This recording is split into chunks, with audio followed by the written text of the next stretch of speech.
Now, we have actually been joined here by, correct me if I get this wrong here, David Majors? Majors. Okay, David Majors is actually the CEO of the Mecum Auto Auction. Welcome to the show. Welcome to the show. Thank you for being here, guys. Yeah, absolutely. You have a Thanks great for seat here. You get to see all the cars right when they go across the lot. I know. Best seat in the house. Well, and that's just it is, really. Whenever we showed up yesterday and he brought us over, it was like, wow, this is like, we were in the gold bidders section in Austin, and that was great. We had a nice view of the end of the auction line, but to see here where all the cars are lined up, where they're pushing them right past us, it's an experience. You're not going to miss any of them, although it's pretty tough to bid from this location, isn't it? A little bit.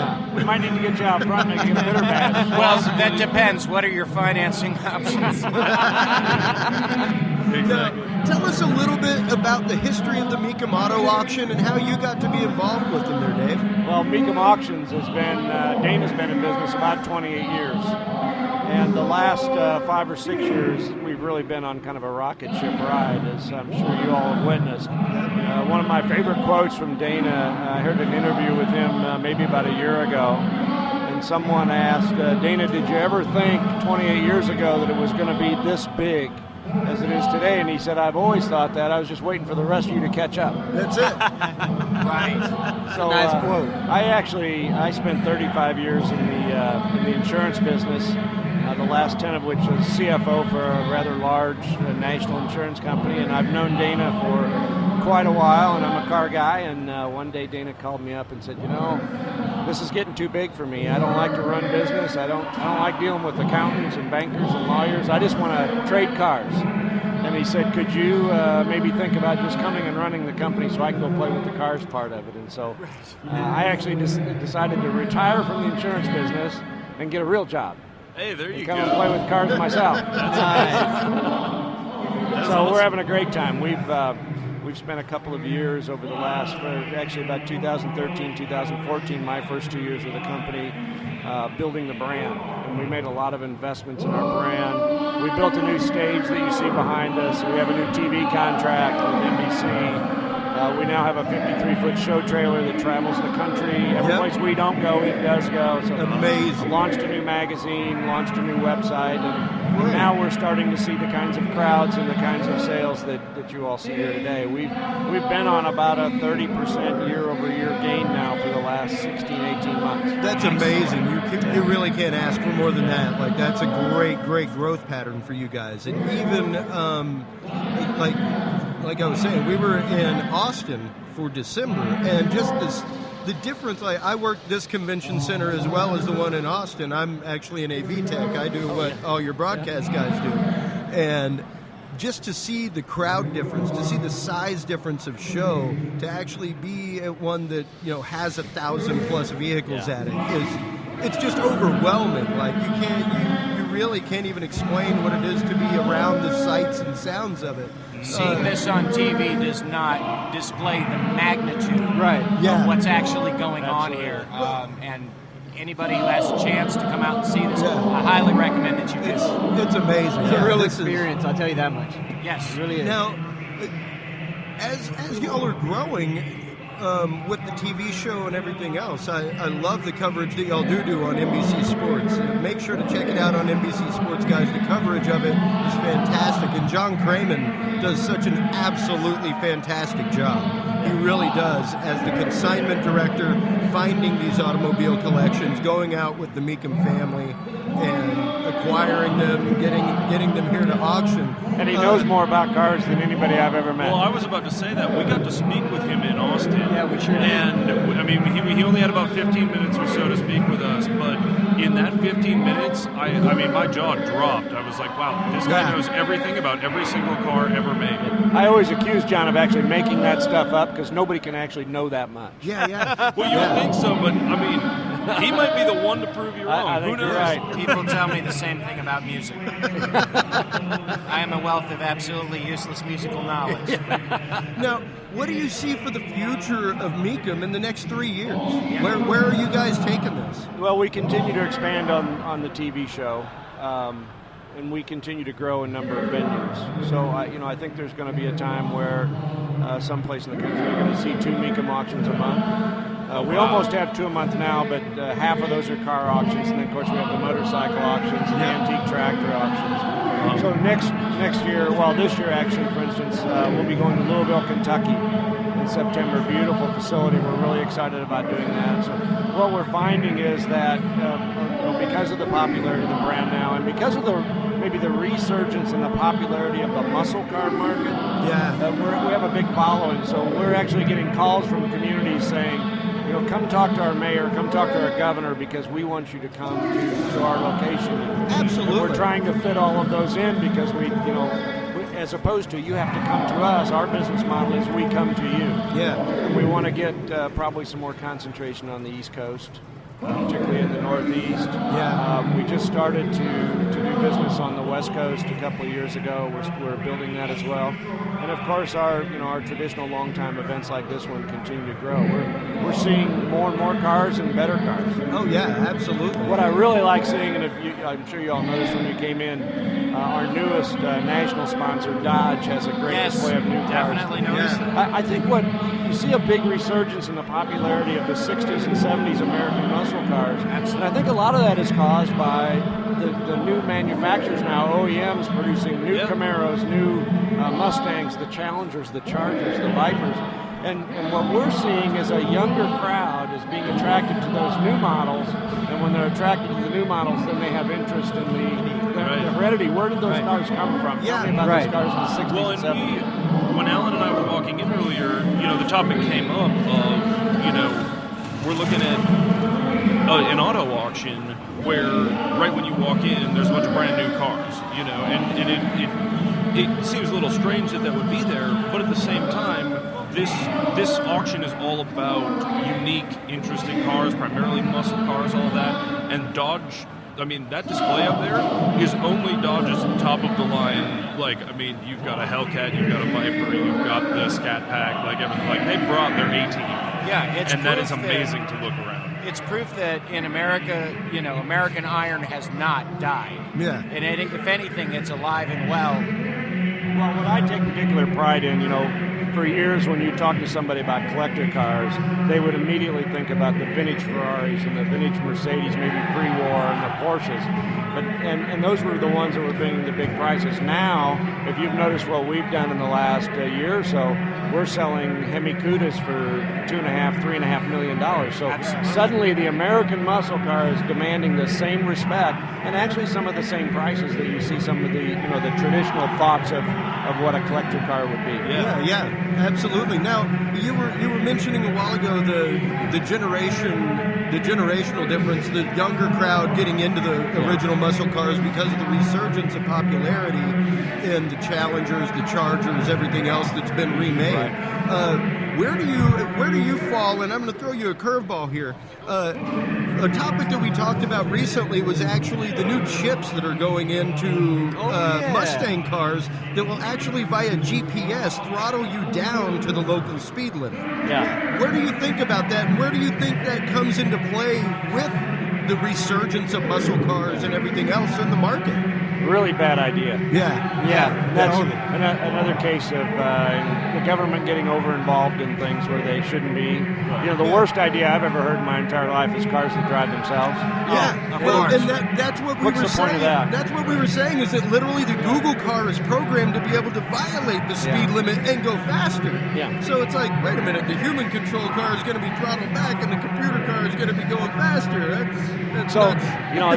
We also have chips in cars now that'll take them from 500 horsepower to 750. So we're looking at the other side of that too. There is a brilliant idea. There is a beautiful side of those EEPROM chips. Yeah. So I just always love asking people questions like that, because that is literally the future of automotive industry right now. And those are things that, as great as they are in the test jet market, are they actually something that will work for the broader scope of things? Because you all know muscle car people and car people. How long do you think it'll take them to figure out how to override that chip? Oh, not long.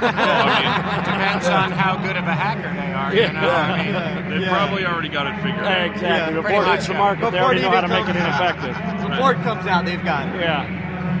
Well, we were discussing it over the weekend here, but why with a Mustang is what I'm wondering. If you're going to chip a car like that, why are you not doing it with a more family-oriented vehicle, smaller, whatever? you choose the Mustang, like one of the most, if not the most historic muscle car in American history. Yeah. It was the first real muscle. Well, no, I take that back. There were definitely other muscle cars. Yeah. But the Vet was one of the first one to come to the market. And it was in '53 the Corvette came to the market. Yeah. Yep. Right. And that was the first pure enjoyment of driving car, I have to believe, that Detroit put out, and then it was followed by just all kinds of incredible iron. Well, we had great muscle cars until the mid '70s when the oil crisis, gas lines killed the manufacture of muscle cars, and it really didn't come back until of late. Right. We still had some great cars. 80s and 90s, the Fox body Mustangs are starting to get a lot of attention now. But I've always loved those. But from the mid '60s to the mid '70s, hopefully we're matching that era again, and somebody will be sitting here 30 years from now talking about the 2015 Challenger, or the Hellcats. Exactly. Well, take for instance right in front of us. This was an iconic car from my late childhood, right here. Yeah, '91. That's the ZR1 that we were looking at a while ago. And I believe that was the first line. year of the ZR1. Yep. I think. Was it? I believe so. All right, I don't want to spew out inaccurate. Listen to now that. we actually asked John when he was on the show, are you a collector yourself, Dave? I am. I'm not very mechanically inclined, so I tend to gravitate more toward the late model exotics. Yeah, okay. I've always said I like everything that makes a lot of noise and will go over 200 miles an hour without a chip. Okay. I can like the way kind you of see think. the use of the chip, but if I had a teenager or something in the house and a Mustang, generally those aren't a good combination. So, but the ability to detune, I think the Dodge SRT comes with 2 keys. There's a version that comes with correct. 2 keys. Yep.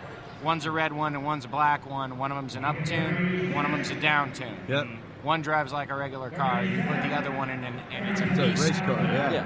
Now, If something like that's optional, there's a place for it, but Oh. to make it mandatory. Yeah. Every time I go over 70 miles an hour, there's a governor on my gonna car. throttle you back. That's not going to last long. No, not so much. As opposed to something like I hear commercials for on the radio all the time. Verizon Hum is something that you can put in your car that monitors, driving habits, things like that. It's basically, a smart chip that you put in your car. I've But got one in my truck right now. Yeah, one of the other features is if your kid goes out driving, you can basically monitor what they're doing, which is, to me, a little It's bit helicopter telematics. parent. But at the same time, if that's in your That might be car, necessary. Yeah. if you know your kid has a tendency to go out and drive 90 or 100 miles an hour with his buddies, then you'll know, and you can just give him a call quick and be like, dude, slow down or you're grounded. that's it. Now, we've got about 8-9 minutes left in this episode before we take a break, come back, get the next round of cars. Sure. What is your favorite car to drive? Oh, my. All of them. Right answer. And honestly, I get that question a lot, and it always seems to be the last one I drove. Yeah. Because every time I get in a car, I say, boy, that's the best car I've ever driven. And then I get oh, this is the best car I've ever driven. Do you like 2 wheels as well? I do, but I have a small contractual issue.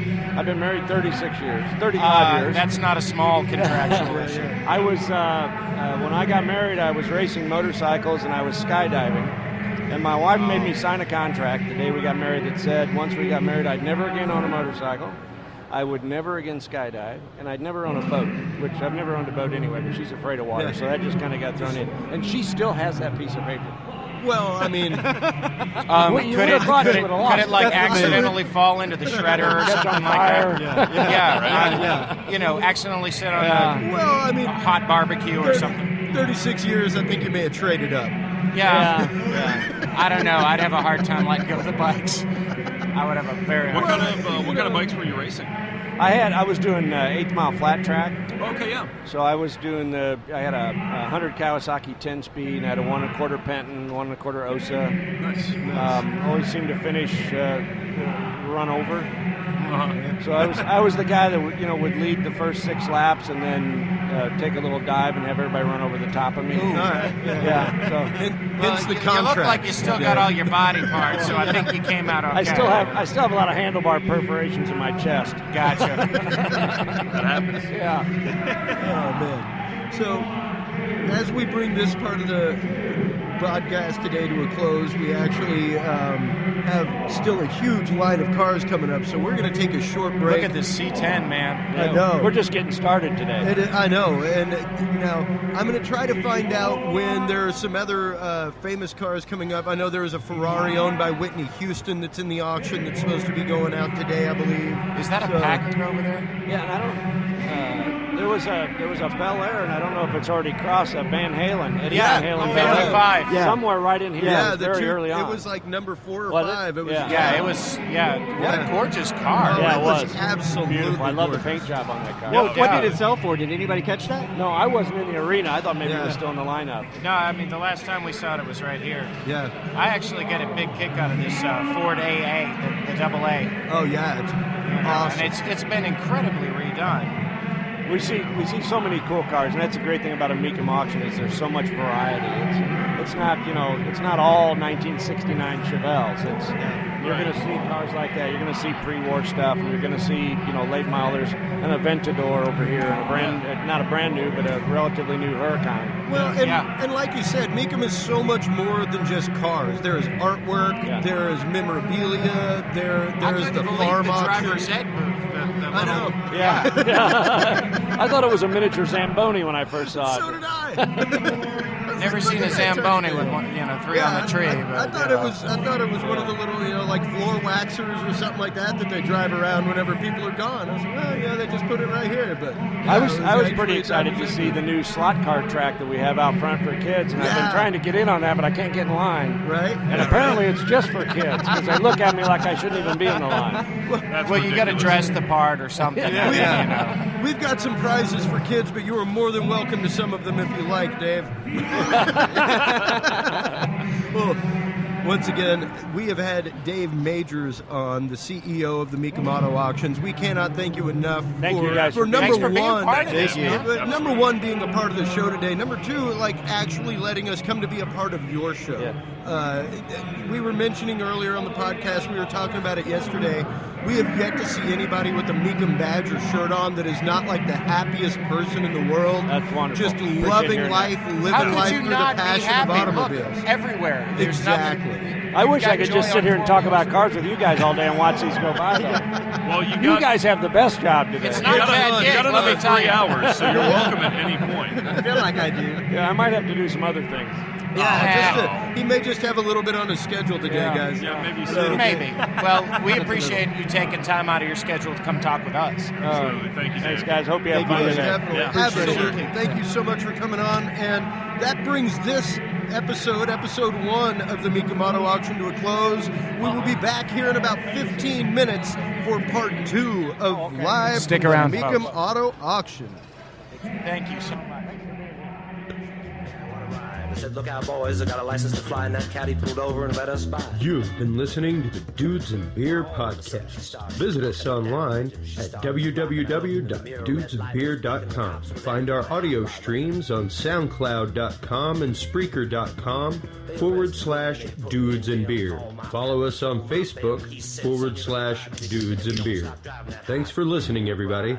And until next time, drink responsibly.